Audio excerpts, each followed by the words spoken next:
thank you for supporting me through this and coming on this journey. Yeah. Danger! Warning! All my friends, all my family, anybody who hangs out with me should know this. There is a danger of what's called myasthenic crisis. If I'm really working for that next breath or I start gasping for air, that is 911 to the emergency room immediately.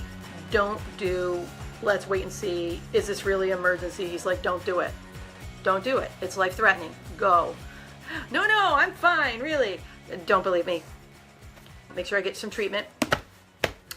So today at the neurologist's office, some information, just some points I wrote down because, brain fog. I've gone from 4.0 to I forget.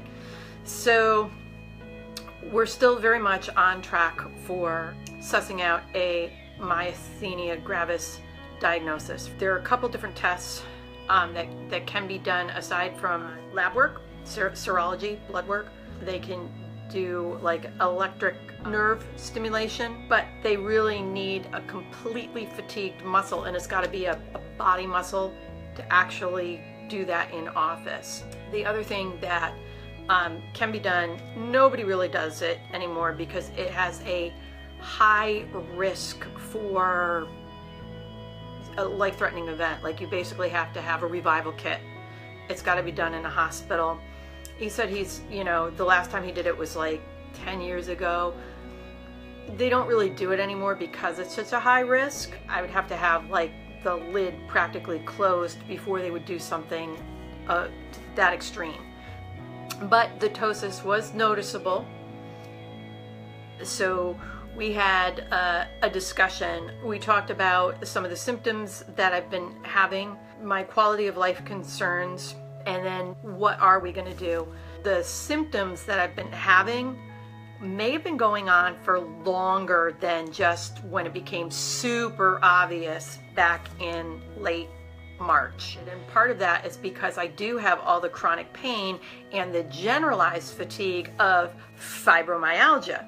He asked about how I got the diagnosis, and I said, well, basically my doctor gave up on me, and that's how that happened. So initially, when he was talking about diagnostic procedures, he's like, I think we're going to run a acetylcholine panel. We'll just run another lab test for acetylcholine. You can have a couple of different tests or several different tests before you actually get a hit on the acetylcholine antibodies.